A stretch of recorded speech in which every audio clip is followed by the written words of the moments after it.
துயரப்பட்ட அனைவரும் பாக்கியவான்கள், அவர்கள் அனைவரும் ஆறுதல் பெறுவார்கள். என்றைக்கு? என்றைக்கு? இன்று நாம் இந்த இடத்திற்கு துயரத்தோடு வந்து துயரத்தோடு திரும்ப போவதில்லை.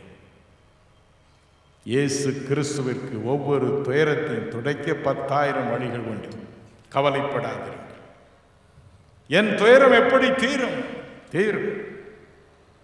காரணம் கடவுள். கடவுள் மனிதனாய் வந்தார், அவ்வளவுதான். கவலைப்படாதீர்கள். துயரப்பட்ட அனைவருக்கும் ஆறுதல். துயரப்படுகிற அனைவரும் பாக்கியவான்கள். அவள் அனைவரும் ஆறுதல் பெறுவார்கள். துயரப்பட்டு அழுகிற அனைவரும் பாக்கியவான்கள். அவர்கள் அனைவரும் நகைப்பார்கள். இன்று இரவு நீங்கள் நகைக்க வேண்டும். இன்று இரவு உங்களுடைய வாழ்க்கையில் ஒரு திருப்பத்தை அவர் கொடுப்பார். போகட்டும். மனிதனாய் இறங்கி வந்த அவர் தன்னிடம் வந்தவர்களை எப்படி ஆறுதல் படுத்தினார்? அதை குறித்து நாம் சற்று பார்ப்போமா? என் அன்பிற்குரியவர்களே, விதம் விதமான மக்கள் அவரிடம் வந்தார்கள். வேதம் சொல்கிறது, லூக்கா 7ஆம் அதிகாரம் 37, 38, பாவத்தில் வாழ்ந்த ஒரு பெண் வந்து கதறி அழுதாள். வாசிக்க கேட்போமா? அப்பொழுது அந்த ஊரில் இருந்த பாவியான ஒரு ஸ்திரீ அவர் பரிசேயன் வீட்டில் பந்தி இருக்கிறதை அறிந்து ஒரு பரணியில் பரிமள தைலம் கொண்டு வந்து அவருடைய பாதங்களின் அருகே பின்னாக நின்று அழுது கொண்டு அவருடைய பாதங்களை தன் கண்ணீரினால் நனைத்து தன் தலைமயிரினால் துடைத்து அவருடைய பாதங்களை முத்தம் செய்து பரிமள தைலத்தை பூசினாள். ஒரு சமயம் அதிகமாக பெயர் பெற்ற ஒரு குடும்பத்தின் மக்கள் குடும்பமாக என்னை பார்க்க வந்தார். பல காரியங்களுக்காக ஜெபித்தார். புறப்படும் வேளை வந்தது. அதில் ஒரு பெண், மிக அழகிய ஒரு பெண், ஓடி வந்து என்னை இறுக பிடித்து கொண்டாள். அவள் சொன்னாள், அப்பா, நான் சினிமாவில் நடிக்கிறேன். நான் செய்த பாவங்கள் போதும். எனக்கு இதற்கு மேல் பாவ வாழ்க்கை வேண்டாம். தயவு செய்து என் வாழ்க்கை மாற எனக்காக ஜெபம் பண்ணு. நானும் மற்ற பெண்கள் போல திருமணமாகி குடும்ப வாழ்க்கை நடத்தட்டும். என் பாவம் போதும், என் பாவம் போதும், எனக்கு வேண்டாம். கூட வந்திருந்த அத்தனை பேரும் பதறி போனார்கள். வெளியில் அழகிய தோற்றம், ஆனால் உள்ளே பாவத்தினால் வந்த வேதனை மூடி மூடி மூடி மூடி வைத்திருந்தார். அன்றைக்கு அது வெடித்து வெளியே வந்தது. அருமை இரட்சகர் இந்த பெண்ணை பார்த்து சொன்னார், லூக்கா 7:48-50, உன் பாவங்கள் உனக்கு மன்னிக்கப்பட்டது. விசுவாசத்தோடு நீ போ. உன் விசுவாசம் உன்னை ரட்சித்தது. சமாதானத்தோடு போ. பாவம் இயேசு கிறிஸ்துவை ஒன்றும் அசைக்கவில்லை, ஆறுதல் படுத்தினார். வேதம் சொல்லுகிறது, லூக்கா 17ஆம் அதிகாரம் 13, 14, 15, 10 குஷ்டரோகிகள் அந்த வழியை நின்று கொண்டிருந்தார்கள். தூரத்தில் நின்று, அந்த தேசத்தின் கட்டளையின்படி தூரத்தில் நின்று, இயேசு ஐயரே எங்களுக்கு இறங்கும் என்று புலம்பினார்கள். இயேசு சொன்னார், நீங்கள் போங்கள், ஆசாரியனுக்கு உங்களை காண்பீர்கள். அப்படியே அவர் குணமானார்கள். உங்களுக்கும் அப்படி செய்வார். சில தினங்கள் முன்பதாக சென்னையில் அடையார் கேன்சர் ஆஸ்பத்திரி இருந்து ஒரு பெண் வந்தார். பம்பாய் நகரத்தில் இருந்து. பாவம், பல மாதங்கள் அங்கே தங்கியிருக்கிறார். தலை மயிரை தவிர தலையிலிருந்து கால் வரை சருமத்தில் ஒரு நோய். அது ஒரு வகை புற்றுநோய். அது தீரவே தீராது என்று சொல்லிவிட்டார். ஒரு அங்கியை மாத்திரம் தலையிலே தரித்து கொண்டு அவள் வந்திருந்தாள். அவள் சொன்னாள், நான் திரும்பி பாம்பே போகிறேன் சார். எல்லாரும் சொன்னாங்க, நீ பிழைக்க மாட்ட, என் புருஷன் பம்பாயிலிருந்து வரப்போகிறார், என்னை அழைத்து போக இந்த உலகை விட்டே நான் திரும்பி போகிறேன். எனக்கு ஆறுதல் இல்லை, எனக்கு வழி இல்லை. என் உள்ளம் கலங்கியது. அந்த நோய் இல்லாத ஒரே இடம் அவருடைய தலை மாத்திரம்தான். இந்த தலையின் மீது மண்ணான வெறுமையான என் கைகளை வைத்தேன். ஆனால் புலம்பி அழுதேன். இயேசு சுவாமி, இந்த பெண்ணின் புலம்பலை பாரு. இப்படி ஒரு உமக்கு அடங்காத ஒரு நோய் இந்த உலகத்தில் இருக்கிறதா? மனம் இறங்கும். அவளும் அழுதாள், நானும் அழுதேன். என் அன்பிற்குரியவர்களே, சில நாட்களுக்குள் பம்பாயில் இருந்து அவருடைய கணவனிடமிருந்து எனக்கு ஒரு இமெயில் வந்தது. ஐயா, என்ன அதிசயமாயிருக்கிறது, என் மனைவி தலையிலிருந்து கால் வரை பூர்ண ஆரோக்கியமாக இருக்கிறாளே, எனக்கு ஆச்சரியமாயிருக்கிறது. நீங்கள் யார்? எப்படி நீங்கள் ஜெபம் செய்கிறீர்கள்? யாரிடம் ஜெபம் செய்தீர்கள்? எல்லா விவரத்தையும் எனக்கு அனுப்புங்கள். நாங்கள் என்றும் உங்களோடு வாழ விரும்புகிறோம். கவலைப்படாதிருங்கள் பிரியமானவர்களே. இயேசு ஒரே ஒரு வார்த்தை தான் சொன்னார். நீங்கள் போய் ஆசாரியனுக்கு உங்களை காண்பீர்கள். ஒரே ஒரு வார்த்தை. லூக்கா 7ஆம் அதிகாரம் 13-14 பாருங்கள். ஒரே குமாரனை இழக்க கொடுத்து விதவை ஒருத்தி புலம்பி வருகிறாள். நகரமே அழுகிறது. ஐயோ, இவளுக்கு இருந்த ஒரு பையன் இப்படி செத்து போனானே என்று வேதம் சொல்கிறது. இயேசுவிற்கு எல்லாருடைய உள்ளங்களையும் அறியும் சக்தி உண்டு. ஒரு நொடியில் நொறுங்கின இந்த பெண்ணின் உள்ளத்தை பார்த்தார். அதோடு இந்த பையன்தான் அவளுக்கு எல்லாம் என்பதையும் அறிந்து கொண்டார். என்ன சொன்னார்? அழாதே, அழாதே. நீ அழு மட்டும் இந்த இடத்தை விட்டு நான் போக முடியாது. உன் அழுகை என் உள்ளத்தை உருக்குகிறது. அழாதே. வாலிபனை பார்த்து சொன்ன, வாலிபனை எழுந்து, நீ ஒருவன் தான் உன் தாயை ஆறுதல் படுத்த முடியும். எழுந்து வா என்று எழுந்து வந்த என் அன்பிற்குரியவர்களே, அவருடைய வார்த்தை. லூக்கா 8:50 பாருங்கள். யவீரு என்ற ஒரு மனிதன் தன் வீட்டிற்கு அவரை கூட்டிக் கொண்டு போகிறார். மரண தருவாயில் இருக்கும் தன் மகளுக்காக ஜெபிக்க மக்கள் ஓடி வருகிறார்கள். அவள் மரித்து விட்டாள். போதகரை வருத்தப்படுத்த வேண்டாம். இயேசு என்ன சொன்னார்? பயப்படாது, விசுவாசம் உள்ளவனாயிரு. Fear not, believe only. அவருடைய வார்த்தை, அவருடைய வார்த்தை தான் அன்று மக்களை ஆறுதல் படுத்தியது. லூக்கா 4:22 சொல்லுகிறது, கிருபையுள்ள வார்த்தைகளை பேசினார். ஆறுதல் தரும் வார்த்தைகளை அவர் பேசினார். இன்றும் பேசுவார். என்ன பிரச்சனையாக இருந்தாலும், எப்படிப்பட்ட பிரச்சனையில் அவரிடம் வந்து மக்கள் புலம்பினாலும் அத்தனை பேருக்கும் ஒரு ஆறுதல் வார்த்தை. இயேசு கிறிஸ்து நேற்றும் இன்றும் என்றும் மாறாதவராக இருக்கிறார். ஆனால் நீங்கள் எண்ணலாம், இன்றைக்கு அவர் நமது மத்தியில் இல்லையே, அவர் இல்லையே என்று நீங்கள் புலம்பலாம். வேதம் சொல்லுகிறது, நம்முடைய கையில் கொடுக்கப்பட்டிருக்கிற வேத வசனம் முழுவதும் தேவனால் அருளப்பட்ட வார்த்தை. அது துயர நேரத்தில் நம்மோடு பேசுகிறது. நீதிமொழிகள் 6ஆம் அதிகாரம் 22ஆம் வசனத்தை வாசிக்க கேட்போமா? நீ நடக்கும்போது அது உனக்கு வழிகாட்டும், நீ படுக்கும்போது அது உன்னை காப்பாற்றும், நீ விழிக்கும் போது அது உன்னோட சம்பாஷிக்கும். நீ விழிக்கும் பொழுது அது உன்னோடு பேசும், உன்னோடு சம்பாஷிக்கும். கவலை நிறைந்த உள்ளத்தோடு, துயரம் நிறைந்த உள்ளத்தோடு, புலம்பலோடு இந்த வேத புத்தகத்தை எடுத்து வாசித்து பாருங்கள். அது பேசும். அது நம்மோடு முகமுகமாய் பேசும். அது ஒரு வழி. இன்னொரு வழி என்ன? வேத புத்தகத்தை கவனமாய் வாசித்து பாருங்கள்.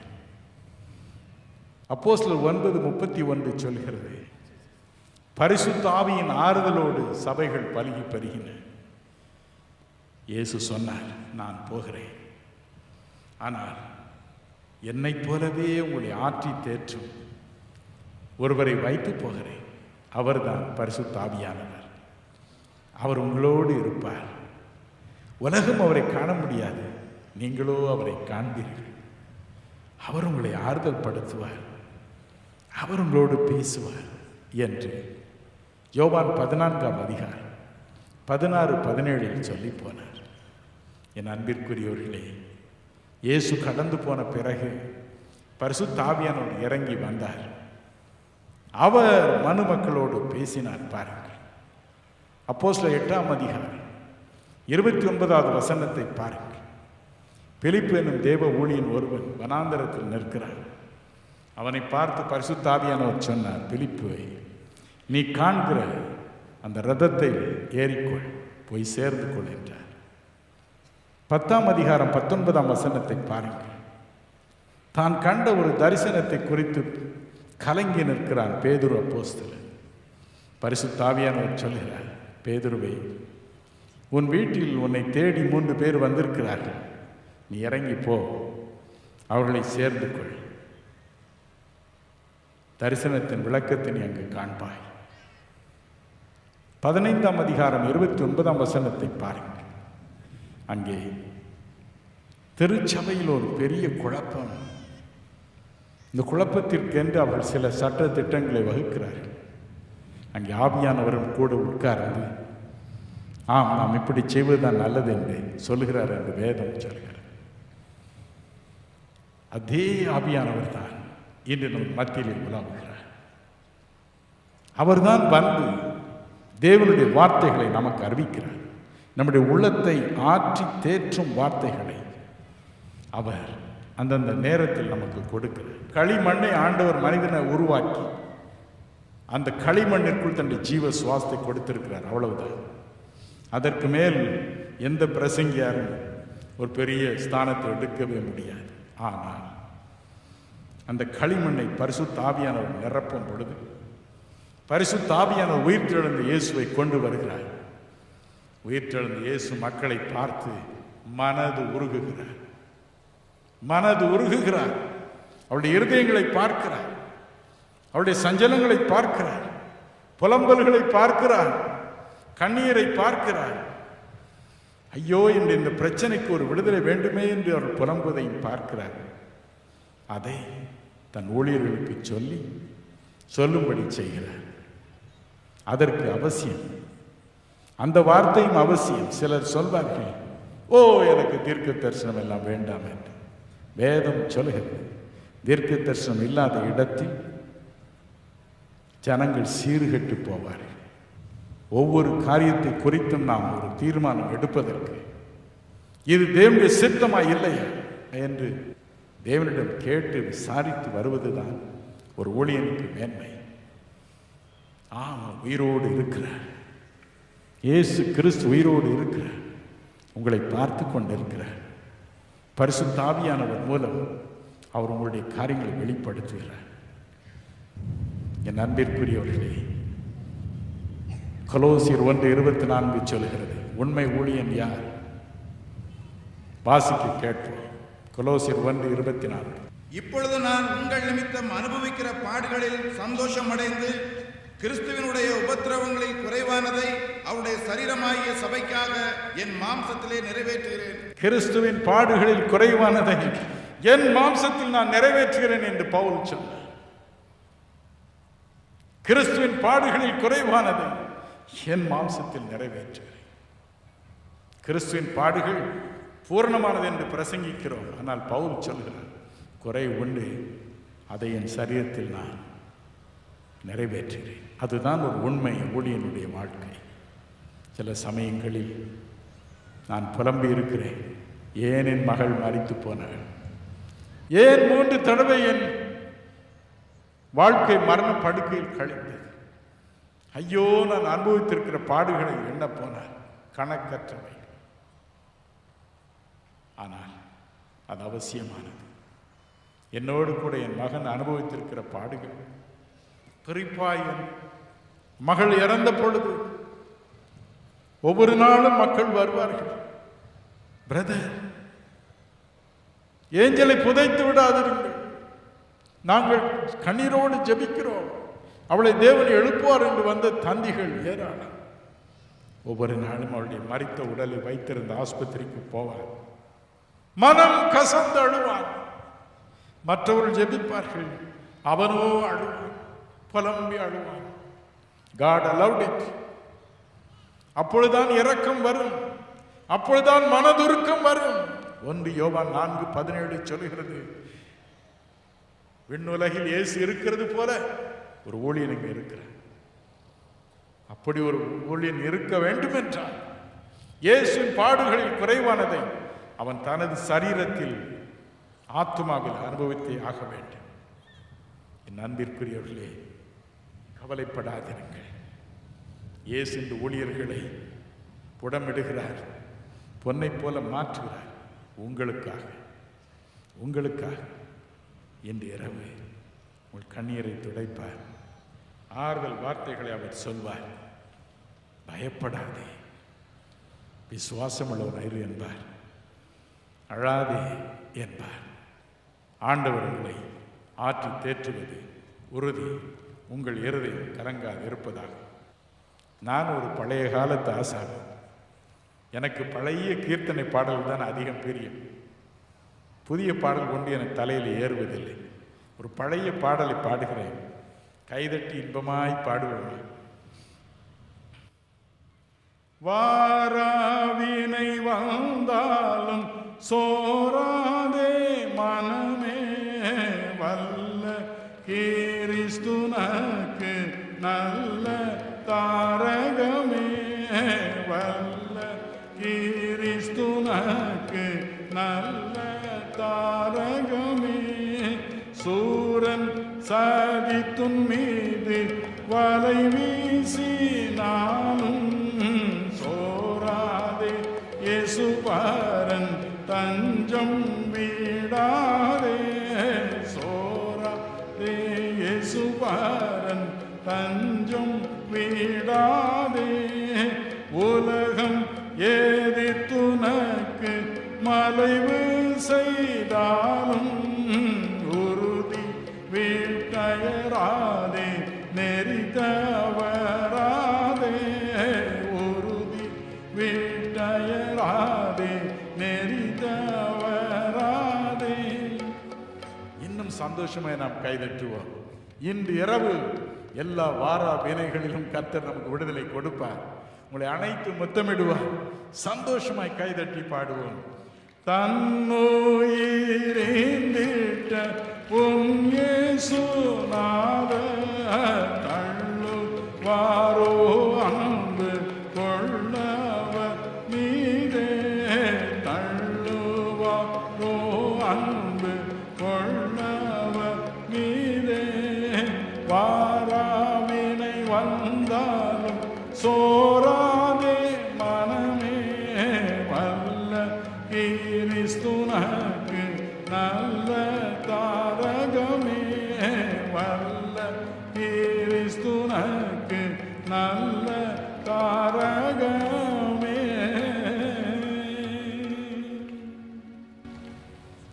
கவலைப்படாத, உங்களையும் ஆறுதல் படுத்துவார்.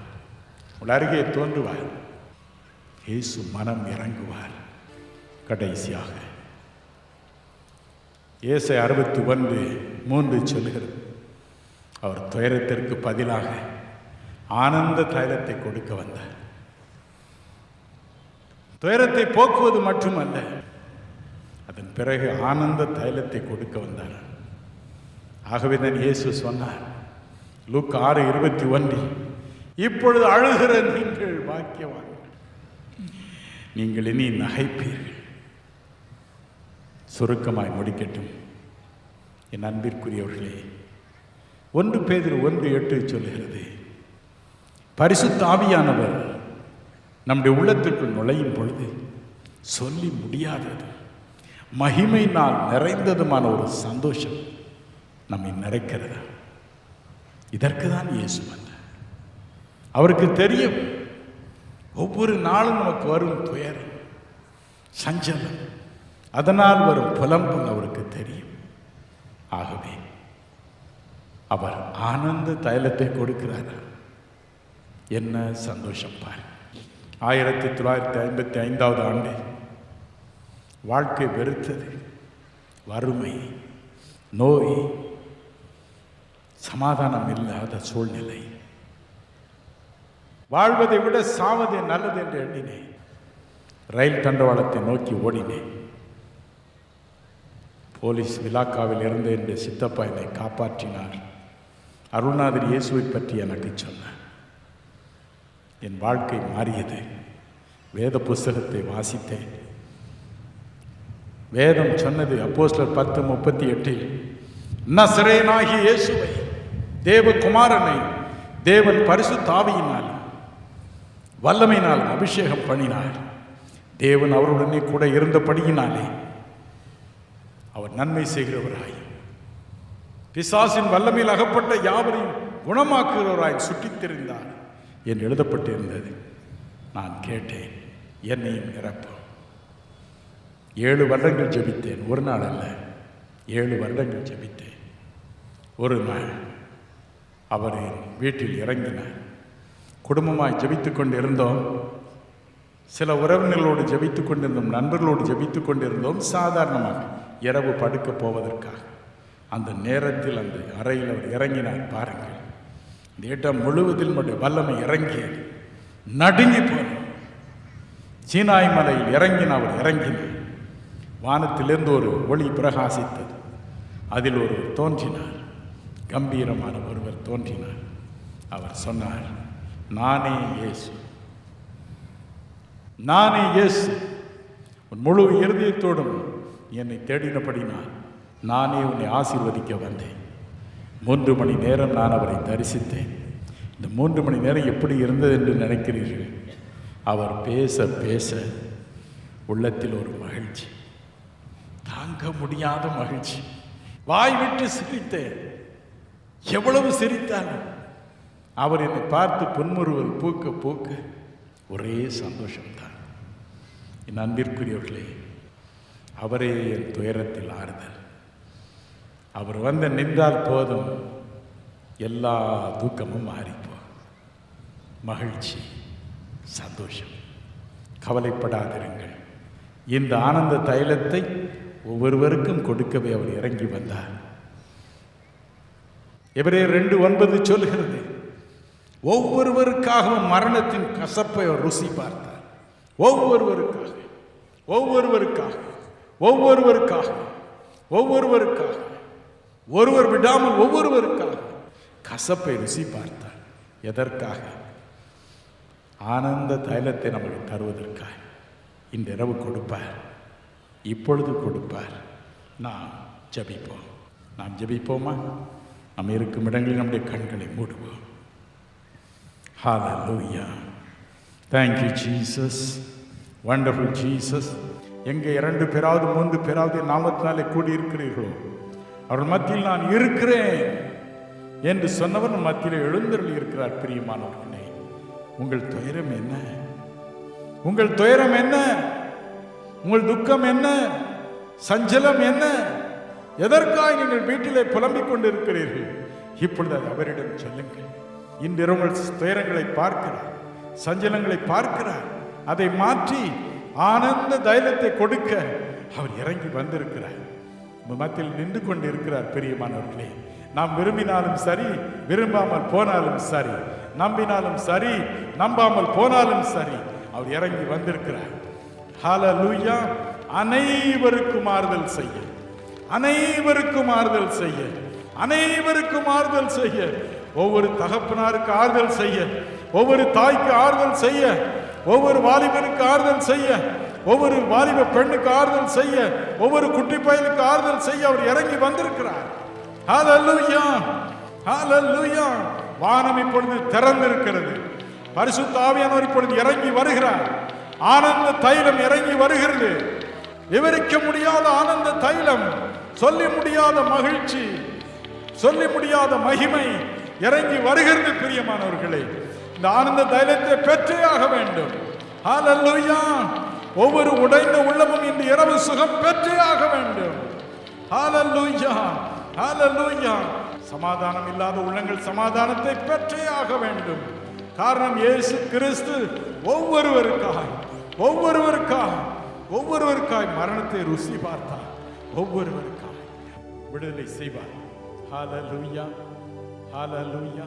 2000 ஆண்டுகளுக்கு முன்பு ஒவ்வொருவர் மீதும் கரங்களை வைத்தவர், ஒவ்வொருவர் மீதும் கரங்களை வைத்தவர், ஒவ்வொருவர் மீதும் கரங்களை வைத்து அணைத்தவர். உங்களை அணைக்க மாட்டாரா? அணைக்க மாட்டாரா? இன்று இரவு நிச்சயமாய் அணைப்பார். அவர் மாறாதவர், மாறாதவர். பிரியமானவர்களே, மாறாதவர், மாறாதவர். ஒவ்வொருவரையும் அணைத்து முத்தமிடுவார். ஹல்லேலூயா, ஹல்லேலூயா. இயேசு கிறிஸ்துவின் சுகமளிக்கும் வல்லமை இப்ப உங்கள் அருகே போய்கொண்டிருக்கிறது. ஒவ்வொருவரையும் தொடுகிறது, ஒவ்வொருவரையும் தொடுகிறது, ஒவ்வொருவரையும் தொடுகிறது, ஒவ்வொருவரையும் ஒவ்வொருவரையும் ஒவ்வொருவரையும் ஒவ்வொருவரையும் ஒவ்வொருவரையும் ஒவ்வொருவரையும். நீங்கள் உங்கள் வாய்களை திறந்து சொல்லுங்கள், இயேசு சுவாமி, என்னை தொடுவதற்காய் நன்றி, என்னை தொடுவதற்காய் நன்றி, என்னை தொடுவதற்காய் நன்றி, என்னை குணமாக்குவதற்காய் நன்றி, என்னை சுகமாக்குவதற்காய் நன்றி, எம்முடைய கையின் மேல் படுவதற்காய் நன்றி, சுகமளிக்கும் கரம் என் மேல் படுவதற்காய் நன்றி, என் புருஷன் மேல் படுவதற்காய் நன்றி, குழந்தையின் மீது படுவதற்காய் நன்றி, ஒவ்வொருவரையும் தொட்டு சுகமாக்குவதற்காய் நன்றி, என் குடும்பத்தில் உள்ள அத்தனை பேரையும் தொடுவதற்காய் நன்றி, நன்றி, நன்றி, நன்றி. எல்லாரும் வாயை திறந்து ஆண்டவருக்கு நன்றி சொல்லுங்கள். அவர் உங்களை சுகமாக்காமல் கடந்து போக முடியாது. அவருடைய சுகமளிக்கும் வல்லமை உங்கள் தொட்டு சுகமாக்காமல் போகவே முடியாது. பிரியமானவர்களே, தங்கள் குழந்தைகளுக்காக புலம்பும் சகோதரிகளே, உங்கள் குழந்தைகளை இயேசுவை தொடுகிறார். குனிந்து தொடுகிறார், குனிந்து தொடுகிறார், குனிந்து ஒவ்வொரு குழந்தையும் தொடுகிறார். இப்பொழுது அவருடைய சுகமளிக்கும் வல்லமை பாய்ந்து செல்கிறது. ஹல்லேலூயா.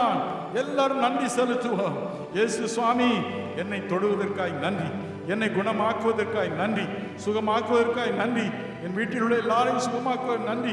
பலரை நான் கூட்டி வந்திருக்கிறேன் அப்பா, அவளையெல்லாம் தொடுவதற்காய் நன்றி, என் குழந்தையை தொடுவதற்காய் நன்றி, நடக்காத என் குழந்தையை நடக்கும்படி செய்வதற்காய் நன்றி, மூளை வளர்ச்சி இல்லாத குழந்தை மூளை வளர்ச்சி பெரும்படி செய்வதற்காய் நன்றி, நன்றி, நன்றி, நன்றி, நன்றி. எல்லாரும் வாயத்திறன் நன்றி சொல்லுங்கள். ஹல்லேலூயா. அவர் தொட்டுக்கொண்டு இருக்கிறார்.